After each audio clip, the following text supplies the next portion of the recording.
আসসালামু আলাইকুম ভিউয়ার্স। দেখেন আজকে কাতার ন্যাশনাল ডে 2025 ডিসেম্বর মাসের 18 তারিখ। আমরা আছি এখন বর্তমানে কর্নিশে সিটি সেন্টারের ভিতরে। দেখেন কিভাবে ব্যাগ হইতেছে আজকে আজকে আজকে মানুষ একটু এনজয় করতো কাতারে, কিন্তু আল্লাহ এমনভাবে মেঘ নামাই দিছে, তারপরেও মানুষ এনজয় করতেছে। কারণ কাতারে যারা দীর্ঘদিন থেকে আছে তারা তো কাতারে মেঘ বৃষ্টি দেখে না। আজকে অনেক মেঘ বৃষ্টি হইতেছে আর কি।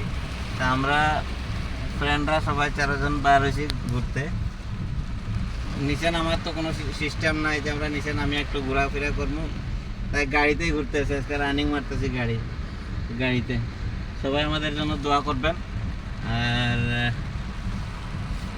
মেঘের দৃশ্যগুলো একটু দেখান, এই যে এই সাইডে দেখান একটু দৃশ্যগুলো।